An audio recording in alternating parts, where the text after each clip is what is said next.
I can send my notes when we're done here, but I would just make a list of these key words and just be looking for them when you're reading. It's really critical that when you read, if you have a list of words you're looking for or concepts, then you can identify them.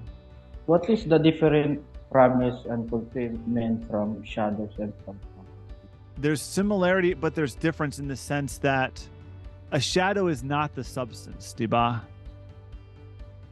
A shadow is not the substance.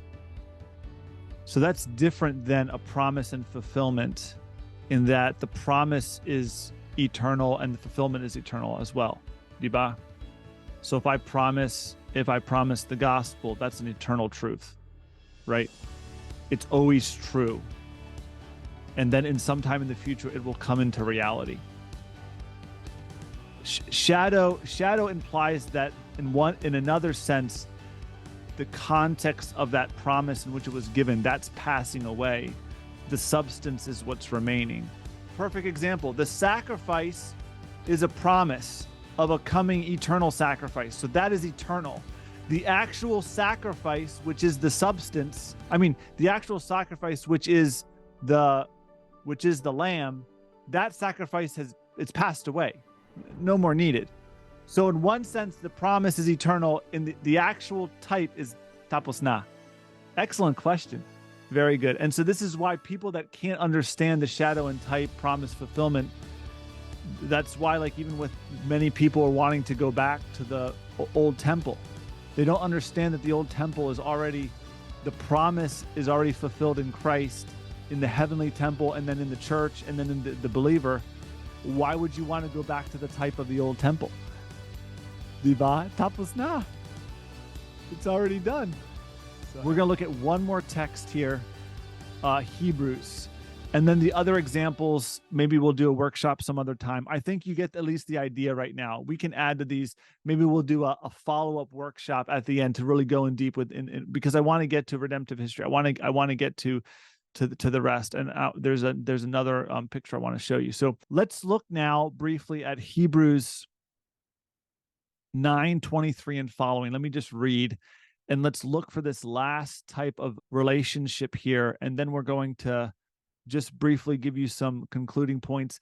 I will share the notes. So you have the notes for the rest of this as you can study. But then what we'll do is we'll just have some other workshops maybe later that we go even deeper.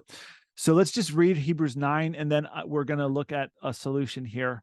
I want to hear your solution. So let's go to Hebrews 9:23. Hebrews 9:23.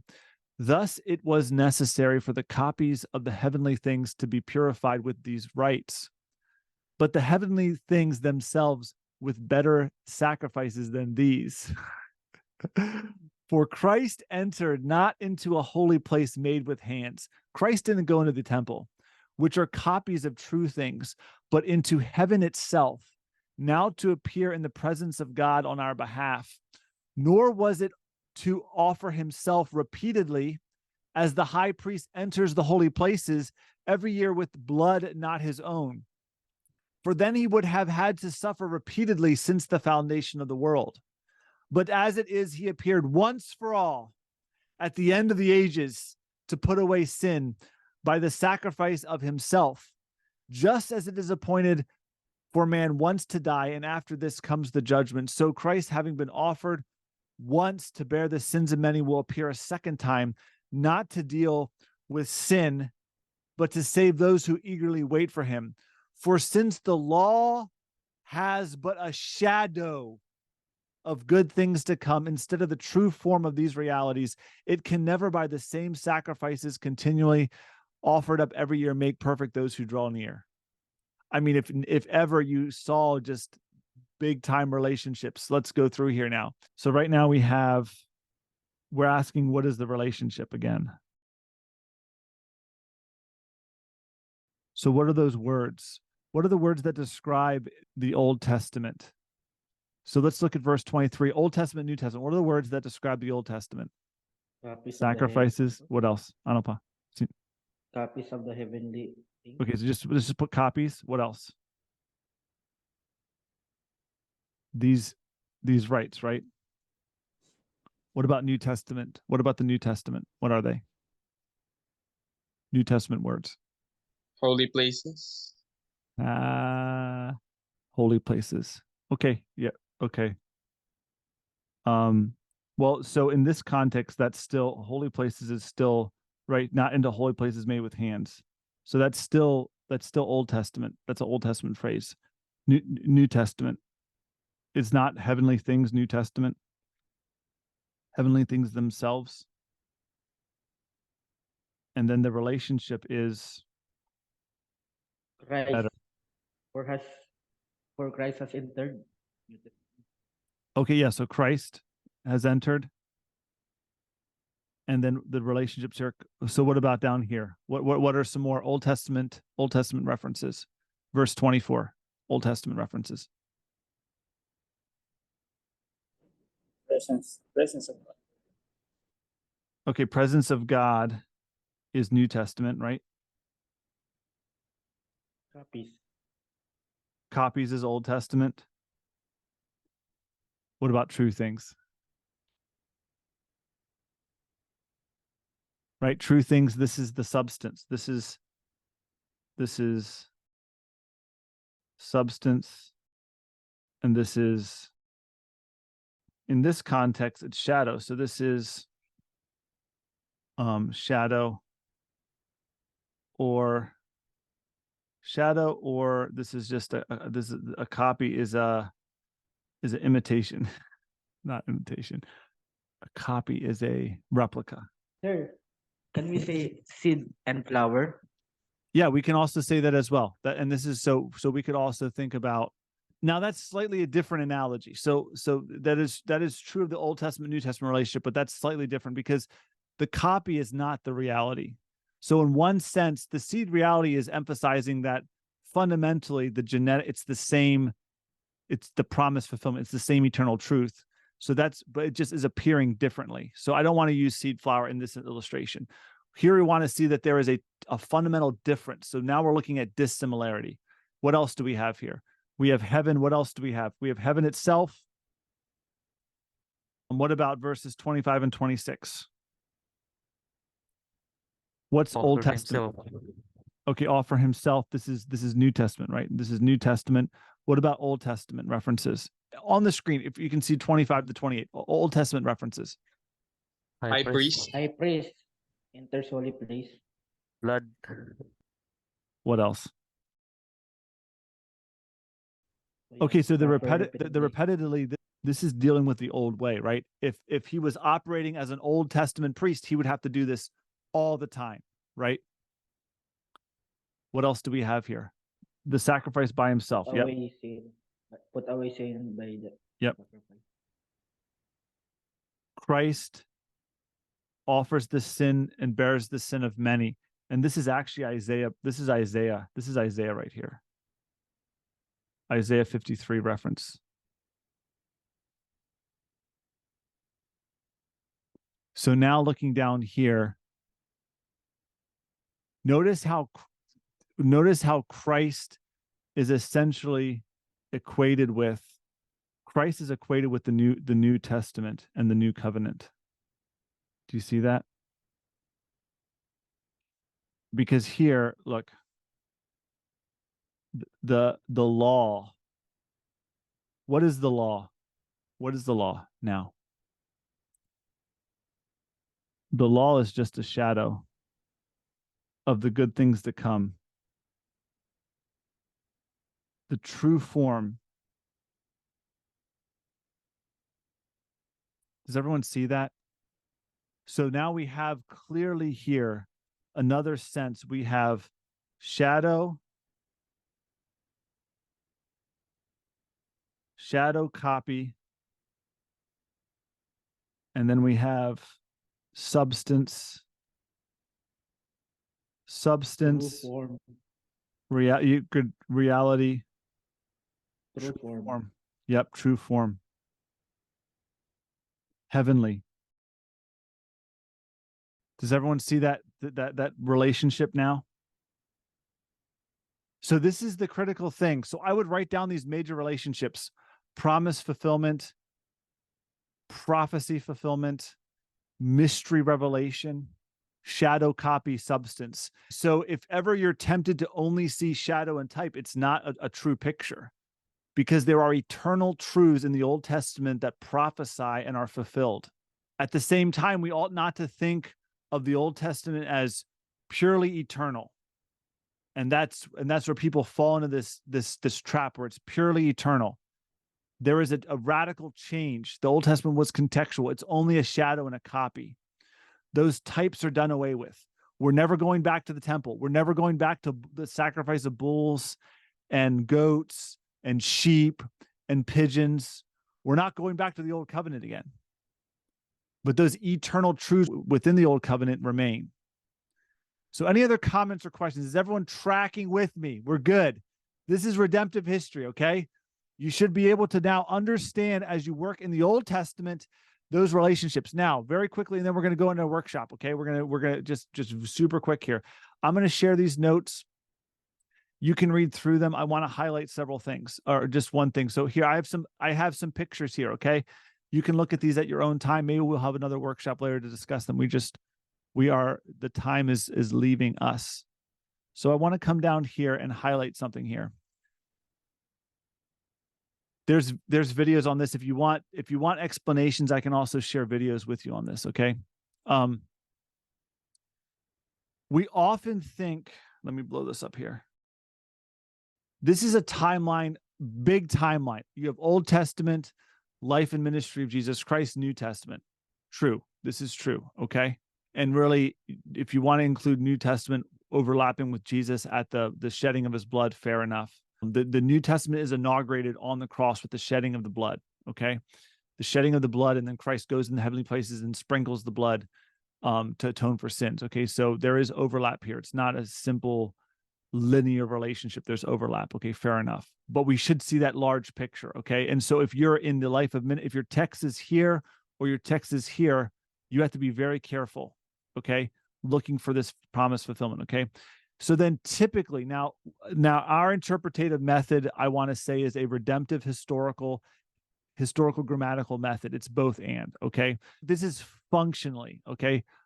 Functionally, when we approach the New Testament text, you could technically do just the historical grammatical method, meaning and application, because many times it's the direct application. We're in the church. We're very similar to the New Testament church. So functionally, you could do this and you would get it right, okay? All right, so you could look at the New Testament text, you can apply the historical grammatical method, you can derive appropriate meaning, and you can do application.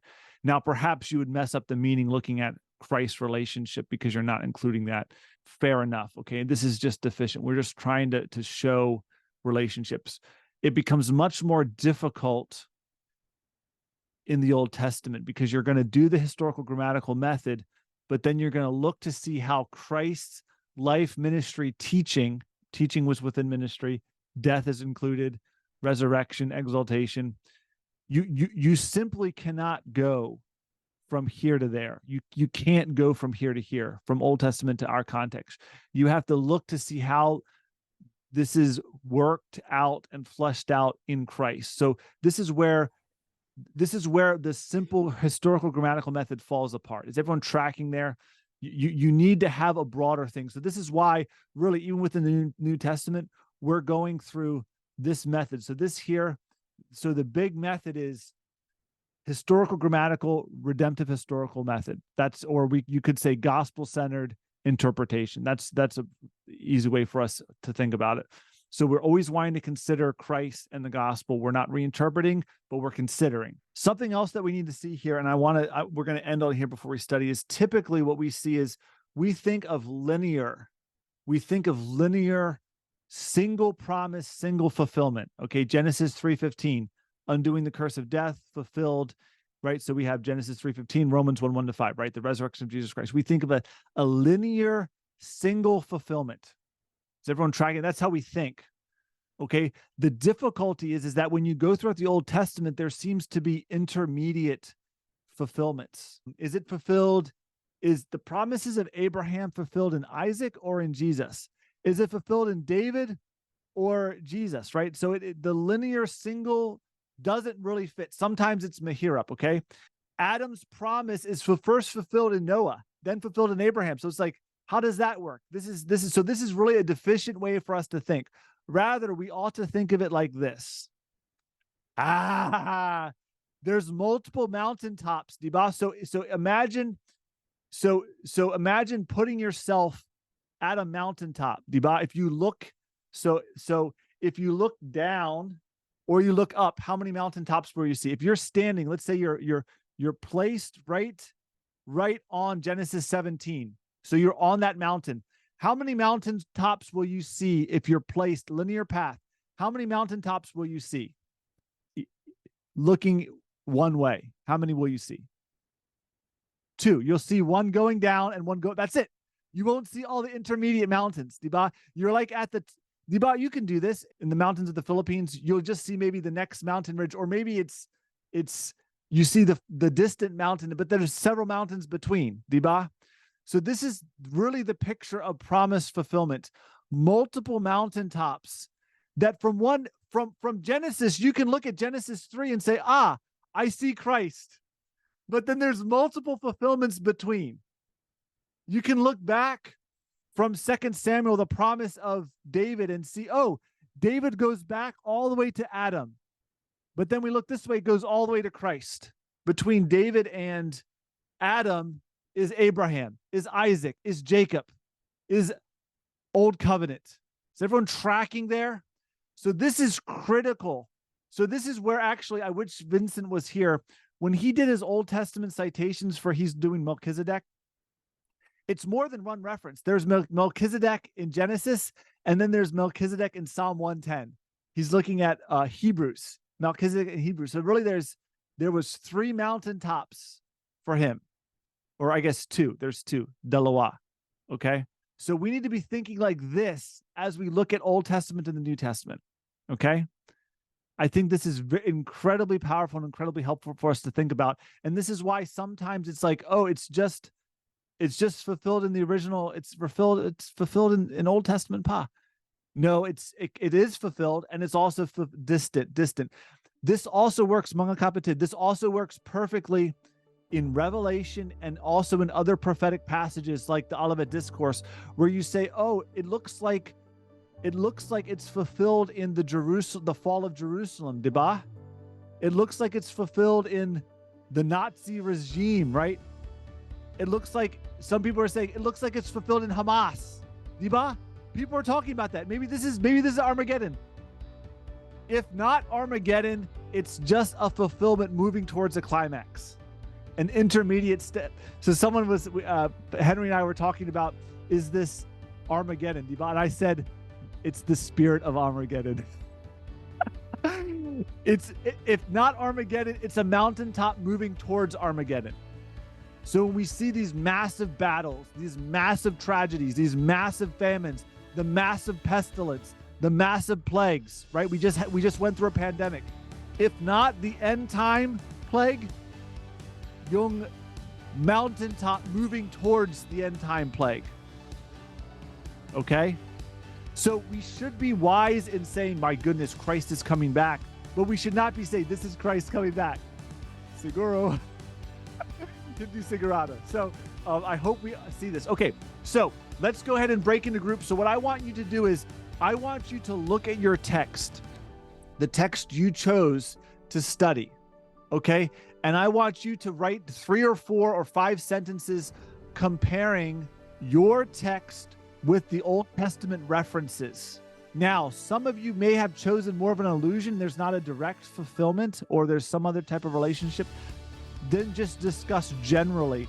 But what you want to do is, I want to be very clear, and I'm going to write this in the Facebook workout. We'll do the discussion in Facebook. I'm going to do the breakout session. You want to discuss your text in relationship to redemptive history. How does your text apply to redemptive history? Okay, does everyone understand the question? Okay, all right, so let's go ahead. I'm going to break you into groups. You can start writing stuff down.